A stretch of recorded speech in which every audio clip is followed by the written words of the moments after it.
Good morning, everybody. My name's Matt. This is, well, let me see. How many people have been to more than 3 salt comps? All right. So I'm in that crew. I mean, Erik, you can't just forget it.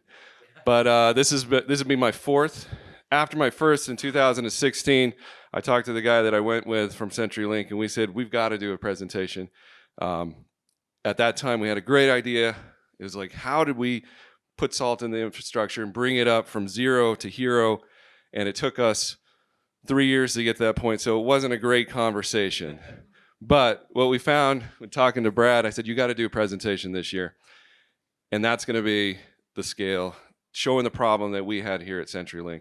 Unfortunately, it wasn't that really cool one that I thought up a long time ago. But I'm going to hand it over to Brad. It's a great presentation. It's a great use case for you guys and a problem that we had at CenturyLink. So here's Brad. I appreciate the enthusiasm. I need it. All right. So using salt environments and formulas, we got truncated a little bit, using salt environments and formulas to manage safe large-scale deployments. Is everybody in the right place? Everybody's expecting to hear about managing at scale, not Juice Plus or Remix, or I have a recurring nightmare where I get up for the question and answer and I realize I presented to the totally wrong set of people. All right, as long as everybody's here for that, I'm good to go. All right. Well, it works. We at CenturyLink have a problem of scale. So who else here has a problem of scale? How many people here operate a salt infrastructure where you have a set of devices or a set of servers that's larger than, say, let's say 50? Does anybody? All right. And of those people, how many of you would say that there's too much variation, too much complexity in your current network? All right, so half and half. So little do you know, you have now characterized yourselves, in my mind, in one of two categories. So those of you that kept your hands up for the second question, you guys, whiners. All right, that's where I fit, right? Our network is too complex. We can't ever get everything configured the way that we want. Oh, poor us. The other category, the category of people who put their hands down, you fit with Matt and Erik from my team. You guys are liars. Right? So you either have too much complexity and you recognize the fact that you have too much complexity, or you are deluding yourself and you and you're going to roll something, or you're going to try and roll out that configuration, and you're going to realize, you know what, we do have too much complexity in our environment. So your nice, beautiful, pristine, homogeneous network only lasts until the first deployment, right? As soon as you deliver that first piece of code, you're now out of sync, even if it's just for a short period of time. So we have a very large network, at least what we consider large, and it's constantly diverging. So we need a CM solution that supports both that variance and minimizes the amount of risk as we do deployments. All right, so framing the problem. We operate, I've noticed that many of the people that present here have, when they talk about operating in the tens of thousands of devices, it really is devices. A lot of people that are operating at this large scale are managing, network devices or something like that. IBM's a perfect example of that. Well, we operate around 20,000 servers, right? So we're operating, mostly Red Hat, but we're operating actual servers, not doing, doing actual minions as opposed to, doing minions over SSH or whatever. We operate we're the CDN teams. We operate a content delivery network, and we have a 24/7 type of service. We don't get things like maintenance windows. We can't take our CDN offline from 2 a.m. to 4 a.m. And that's when everybody's watching the infomercials. Everybody's, watching their delivery content at that time of night. So we don't have those. We have to do in place staggered upgrades where we take, less than 10% of any of our network segments offline and do upgrades in place. We have our software deployments usually roll out at around once a month. It tends to vary based on server role, but that's the general rollout, and that's software and configuration that we're rolling out. We've got a near real-time provisioning system that's constantly making upgrades based on the customer customer configurations. All right, so this is a nice, healthy use case to address here, but we've got more. So we have repair automation. This is a no-touch system that I'm gonna step around here and make sure that things are popping up properly. That's a no-touch solution where when we have some sort of issue on a server, it picks up and addresses those. So things like a hard drive falls offline, we can address that. NIC goes bad, we can address that. The data center gets hit by an asteroid, we can't address that. But there's a lot of things that we can address, and what that means to us is that we have to have a system that's consistent all the time. We never know when we're going to be repairing 10 servers in the network. The next thing that we need to address is server roles. All right. Yeah, I'll look at the reflection on Matt's face. All right. So server roles. We have lots of different server roles in our environment. We have name servers, and we have caching servers, and we have provisioning servers. We have log masters, and lots of different types of servers. And what that means is we have different software, different provisioning, different configurations, and different tuning. Each one of those roles does something different in our environment, and that's important to the solution that we're looking for. And then the last thing that we have is the idea of release states. So everybody has QA, and everybody has a development area. Within our production network, we have different release states.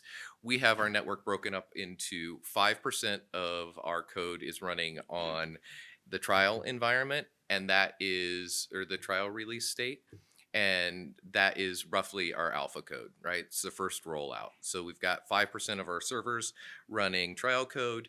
We've got 15% of our servers running in our network readiness testing environment, and that's our beta code. And then we have the other 80% lives in our GA, our general POP type of environment. So for those of you that are good at math, that's 1,000, 3,000, 16,000 servers. All right, so now that we understand the problem, let's look at what that means to us from what? Back? Oh, I have not clicked it yet. Now that we understand the problem, what kind of guidelines do we have to drive to a CM solution? All right, so the first requirement that we have is we must support a simple promotion from one release state to the next. It needs to be simple, it needs to be reliable, and it needs to be safe. So when we've run a set of code in our trial environment, we need a simple process to be able to promote that into the NRT environment. We need a simple process to be able to move from NRT to our GA environment. The second requirement that we have is that server roles must share salt states and formulas. I mean, that's general modularity.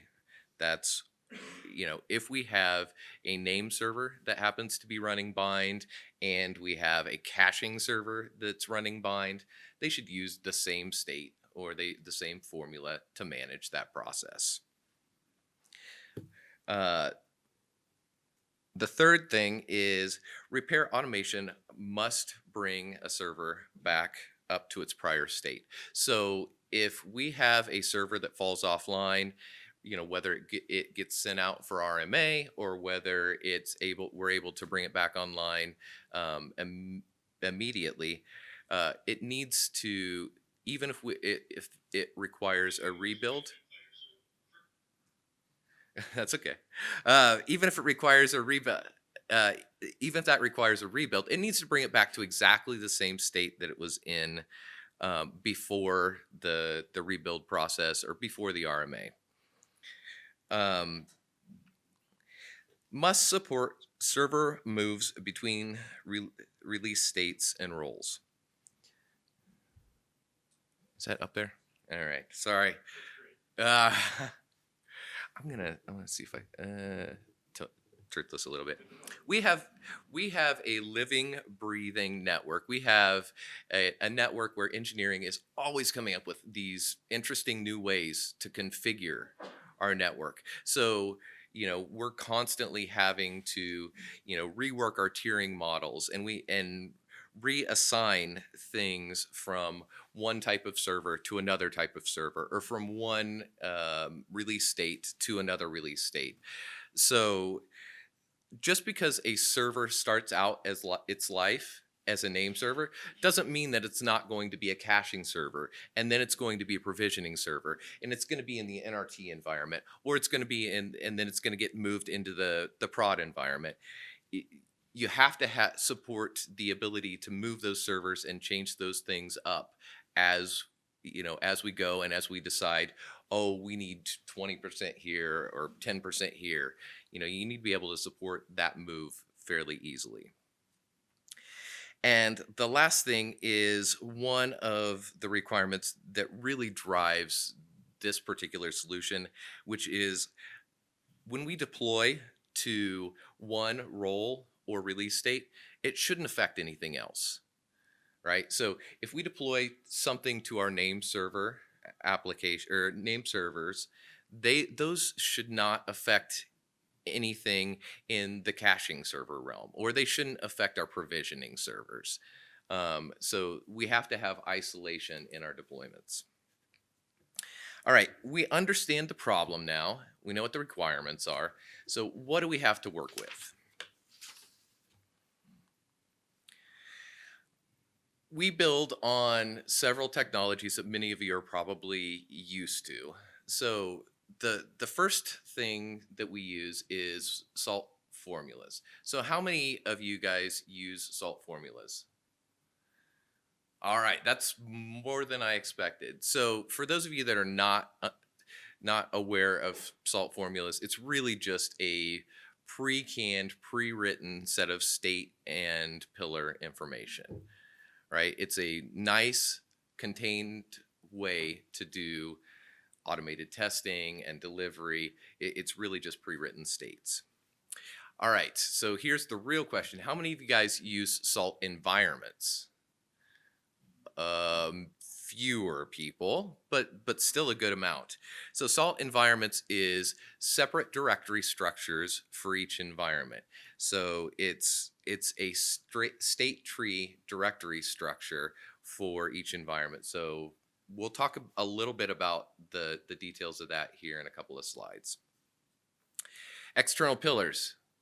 You guys use external pillars? All right, more people should use external pillars because external pillars are awesome. That's a great way to get your inventory data and a lot of your, any of that external data, get that into your salt infrastructure and make it natively available. Repos, this is just our standard version control. We use repos to GitLab, but we use GitLab projects / repos to manage all of our different formulas.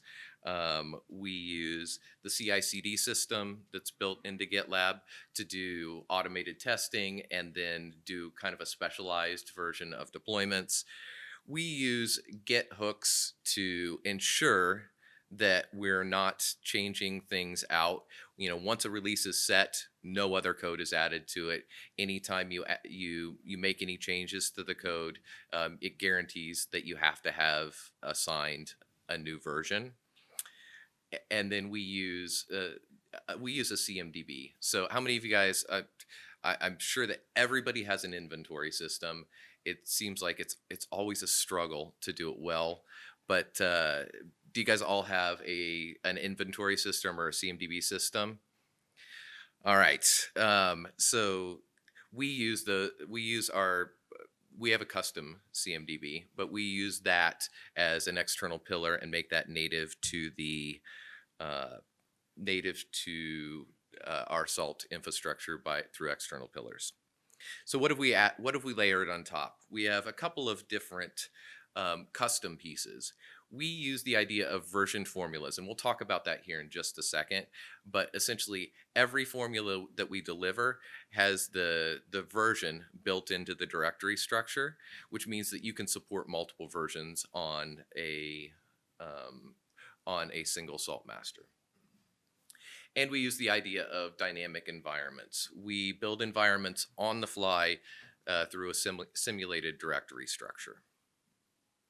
So let's take a look at versioned formulas. I mentioned before, and most of you were familiar with, formulas are just pre-written salt states. They're pre-written salt states. We store them in a repository, deploy them all together. So let's talk about why you might want to support versioned formulas, because that's crazy talk. Why do you want to support two versions of the same code base on the same master?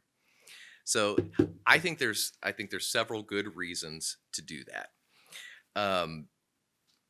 So imagine this. Imagine we have a brand new version of the name server, and it's completely dependent on our metric beat 7.4. Not quite sure why that's the case, but we have a version that's completely dependent on 7.4. We have all of our other servers, our provisioning servers, our caching servers, those are all dependent on metric beat also, but they need 7.2, right? So we're ready to deploy our new name servers. Do we go in and make our metric beat formula? Do we make it aware of both 7.2 and 7.4? Right? We've got a nice formula. It's containerized. It's isolated. Do we take and we're like, okay, so we need to support 7.4, so we put in a couple of if conditions into the main state that says, well, if you're a name server, then choose 7.4, but if you're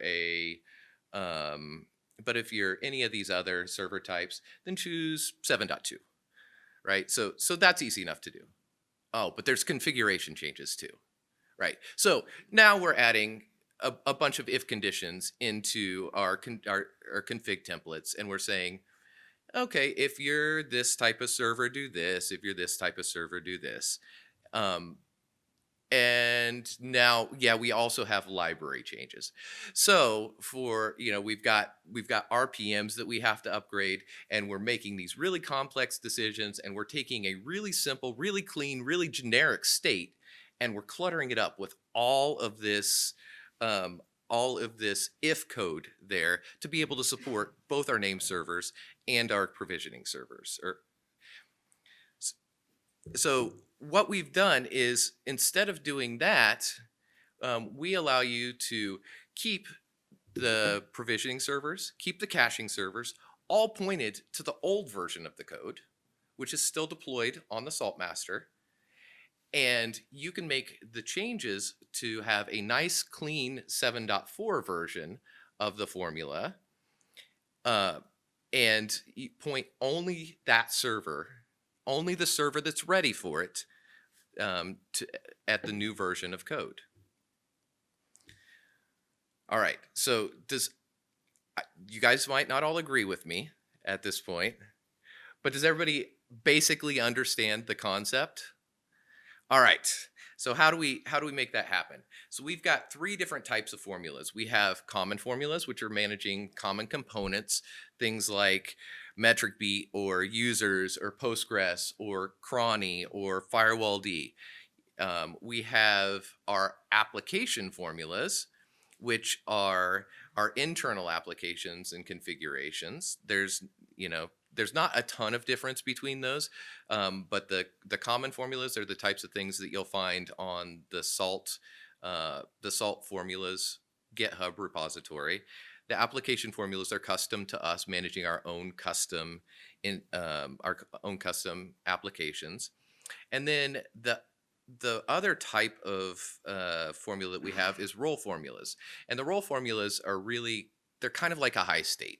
They wrapper up the functionality for an entire role. So it takes a set of common formulas and a set of application formulas and builds them into the functionality for a role. So if we take a quick look at that, you have the idea of a role name server here. And the role name server includes three different pieces. It includes metric beat, it includes users, and it includes app name server. In addition, so the init.sls is just going to be a simple include of the different building blocks that it uses for that particular role. In addition, it has a pillar associated with it. So since you have all developed these nice pillar-driven formulas, you can add custom code so that you, or custom configurations. So you treat metric beat one way for one role and metric beat a different way for a different role. So I've totally skipped over something, so we're going to take one step back. It's really simple, but the idea of versioned formulas and the way that we deliver them is we deliver all of that code into the serve versioned formulas directory. All we do is append the name of the formula with the release to come up with a versioned formula directory. And since we're delivering it to versioned formulas, it's not a standard. You'll notice that's not a standard Salt delivery location. It's not something that the Salt state compiler, it's not something that the Salt environments are going to natively reference, and that's done on purpose. So we deliver serve versioned formulas metric beat 7.2 and serve versioned formulas metric beat 7.3. All right, so I think we're going to need to step this up a bit. So environments. This is the standard environment structure for Salt. They build out a directory for dev, a directory for QA, and a directory for prod that are all completely independent. And you assign a server to one of those environments. So you assign it to dev or you assign it to QA, and it will use just the states that are defined under that directory structure. We've taken this one step further for flexibility's sake. We build those environments on the fly just using a simulated directory structure. We'll walk through that here in just a couple of minutes. But we've said that our environments are not dev, QA, and prod, but are role underscore release state. So nameserver underscore GA gets its own environment. Nameserver underscore NRT gets its own environment. What that allows us to do is it allows us to assign specific versions of every formula to one of those environments. And then and then they're referenced just with a generic name. So metric beat, you don't have to ever define as you don't have to define, you only define in the pillar that drives this environment creation what version is assigned to um, each one of the roles. All right, so we define these dynamic environments. We assign each one of the servers to point to one of these dynamic environments, and then they get the code native to that particular environment. And how do we build those? We build those. We just have a simple salt state that runs that builds those formulas for you based on the pillar information. All right, so how do we do server mapping? So we do server mapping through our CMDB. We assign, within our inventory system, we assign a salt environment for each one of our servers. So server 1 gets name server NRT, server 2 gets name server GA, and so on and so forth. We make our external pillar call.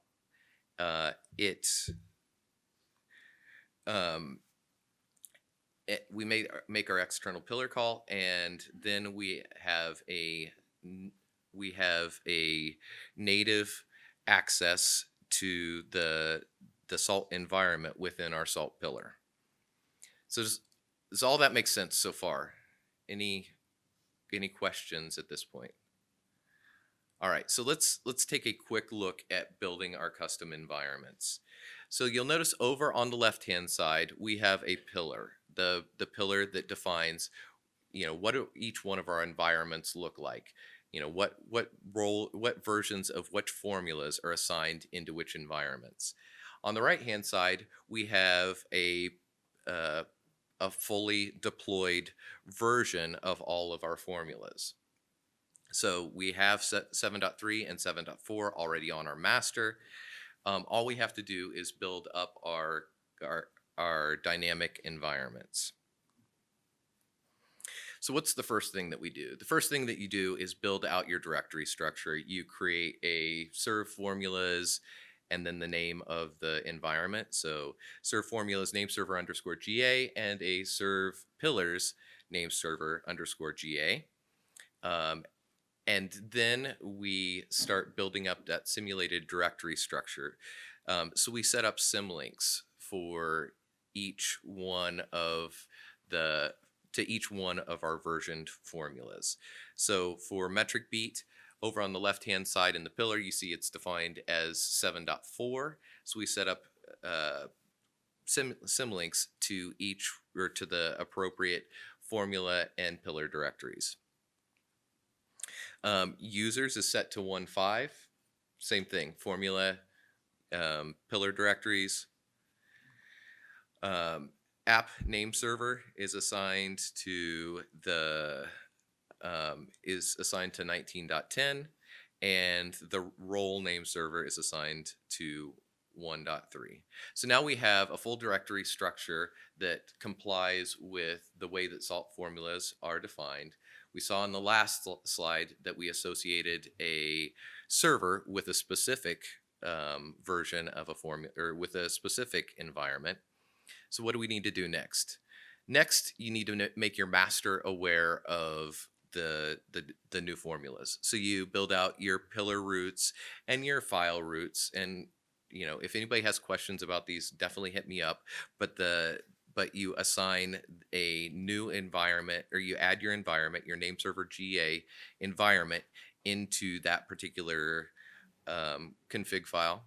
And then the last thing that you do for each of the minions is you get the information from the pillar and you assign that into its pillar env and salt env. And that tells you the minion, I need to look at those particular environments to pull all of my state and pillar information. All right. So now that we have our custom environments built, how do we use them? What does it look like to do a new deployment? Oh, yeah, we talked through all of that. So, what does creating a new version of a formula look like? So, first thing is create the formula. Make your updates, and then everybody is doing automated testing, right? Everybody is has some amount of validation in there. Assuming that passes, you can now go ahead and deploy it to the salt master, right? Note at this point, we have pushed in app name server 19.11, both the state information and the pillar information, but nothing is referencing it yet. So it's safe to do this deployment anytime.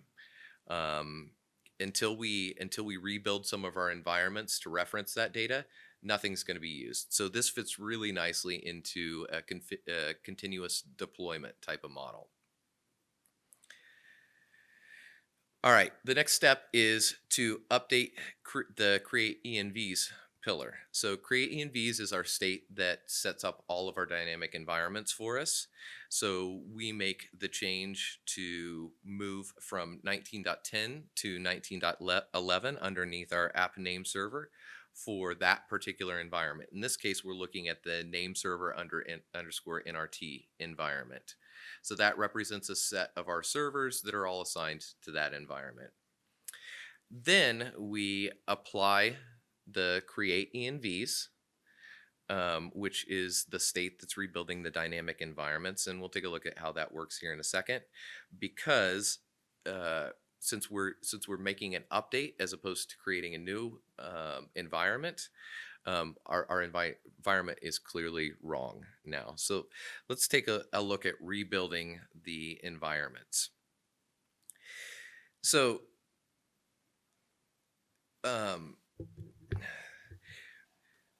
you'll notice that on the left we have our pillar information, which defines all of our version mapping. We start out with an environment where app name server is pointed to the 1910 version of the release. The first step that creating envs does is break those links, obviously, and create new links. So it redefines those links for you. Because we're using a nice idempotent delivery system like Salt, all of the other links are not touched at all. They stay exactly the same. So it's easy to rebuild an environment and swap the code out from underneath while always keeping kind of that idempotent state. All right, promoting a release state. What does promoting a release state look like for us? And this is where this model really tends to shine. It's very easy to take our NRT version of our code base and apply it to our prod environment. So if you've run the configuration that you have on the pillar on the left, if you've run that on your NRT environment, that's 15% of our servers. So we have a big chunk of servers running this code base. You know that code works at that point, right? You've done your analysis, you've done your testing, everything feels really solid on that code base. It's really easy to go in and change that pillar to match the NRT environment. So essentially, all you do is you have the NRT definition on the left-hand side. You make your GA definition on the right-hand side. There's just two simple changes to make. You're upgrading your metric version from 7.3 to 7.4, and you're updating your app name server version from 1910 to 1911. The beauty of this is you're not deploying any code here, right? The code's already it's already there. Since it's shared between all the environments, you're not touching any of your salt code. You're running exactly the same code base that you know works because you've run it on a big chunk of your servers already. After you make the update to the create envs pillar, you rerun your apply create envs, and then you're ready to start applying those roles to servers out in the network. So let's take a look at the last step, which is, applying formulas, role formulas to the network. So you'll notice at time t1 here, we have a consistent network. So if we go back to the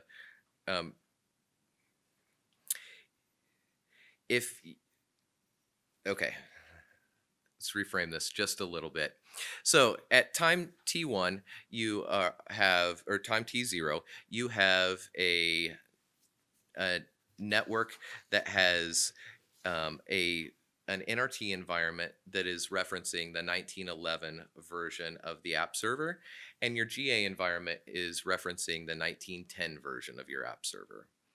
At time t1, you have, if you apply one of those roles for the servers to the, yeah.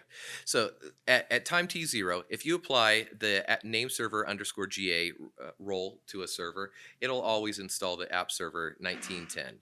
And if you apply it to the name server, one of the name server NRT servers, it'll always apply the app name server 19.11.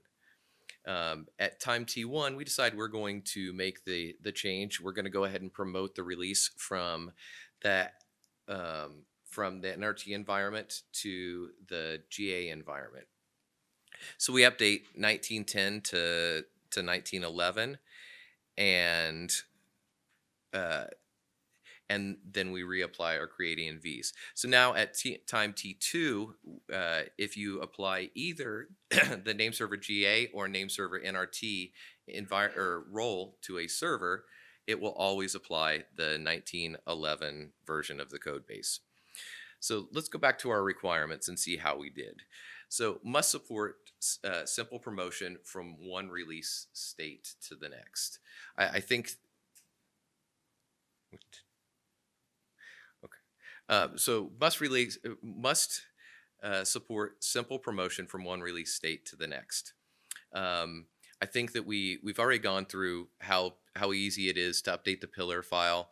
You're not doing any deployments during that time frame, so the promotion through the different environments is really simple and straightforward. Server roles must share salt states and formulas. Not only are we deploying the same states or the same formulas to multiple locations or multiple directory structures like happens in standard salt environments, but we have them actually sharing the same code base. So I think we're where we want to be there. Repair automation must bring a server back up into its prior state. So if you have a server that falls offline at T0, it's always going to be built with a certain set of configurations. And if you have it, if it falls offline at T1, then it's also going to be, you always have things in a known state. Must support server moves between both release states and roles. So if we go back to the CMDB slide, it's very simple to apply a new role to a server. In our case, we're just applying it in our inventory, and then it gets delivered out through our salt states to the network. And the last item here, the last bullet point here, is deployments must only affect a single release state and role. So if you look at what's in the orange box, that's never changing. We're never touching anything within our, within the NRT environment if we're making changes to GA, and the reverse is also true. All right, so I know that I probably sped through some of that. What type of questions do we have? Do we have questions? Okay. Well, we have a couple other things that we can talk about if necessary, but I'd love to hear any questions. Okay. So you guys have a development or a NTR environment. Mhm. And I noticed that you do automated testing through that. Is that just done through your CI integration? How do you do yes. that? Yeah, so we use primarily the GitLab CI. We use Kitchen Salt. We use it very extensively to do the unit level testing. We're moving towards expanding that out to more of an integration testing type of model. But yeah. And that happens every time you do a push in Git? Yes. Yep. And every commit gets runs through a set of automated tests, which, since we're using, Kitchen uses the Docker and the Vagrant environments, so there's a bit of overhead there, but it does produce really clean tests. Okay, sorry, one last follow-up. Are those disposable VMs that you do that on? So Yeah. it throws up the VM, throws a salt minion, runs the state, Yep. checks it, and then it gives you some report that says, oh, it passed, and then it brings that back down. Mostly Docker, but some Vagrant. Okay. Yep. Okay. Using the kitchen provision. And so that enables you to not have to touch pillars for the new versions on that. I guess you can set them to the new version if you just keep it the same as you're developing the formula, right? So the idea of environments, since it's doing a symlink from metric beat to metric beat 7.4, that's what kind of obfuscates the version number there. Okay, yeah, I got it. All right, thanks. All right, other questions? What would you say is the possibility of, or could you possibly quantify how much you are automating security vulnerability detection and fixes at the same time? And, how is that going? Yeah. I was gonna make Matt answer that one. All right. Well, I can't answer some. So, because of the way those version formulas work, if you create a formula for all your security, let's say, what's a good component that you want to secure? The users file, right? Let's take that for an example. You just have a formula that's going to say the users always needs to look like this. You want a new version of that restricts some access or whatever. You put out a new version formula. You upgrade. You try that out in your QA by pointing it at the new version. Point to the next one. You can also, we haven't done it yet, but you could also include reactors. You could include beacons for some of this problem, engines. All of that could be versioned into those formulas and a part of that role that you have on the server. It says, if I see my user change based on the way my state's been written, I'll go ahead and I'll bump that user off of that and send some sort of report.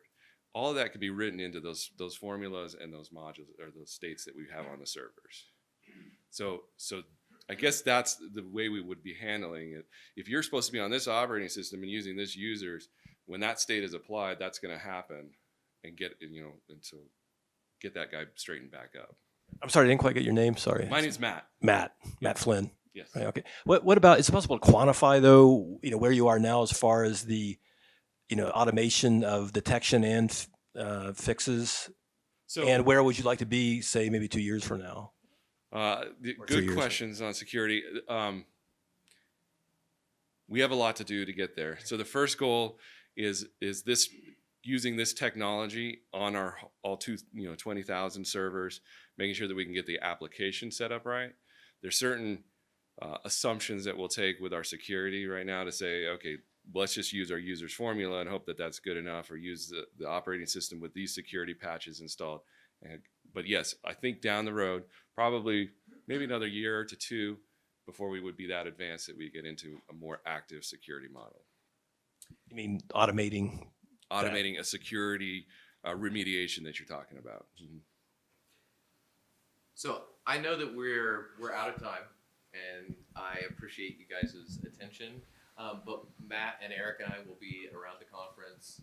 If you guys are interested, stop us, ask us questions. If they're hard questions, then ask one of them. But I really appreciate this. Yeah, thank you very much.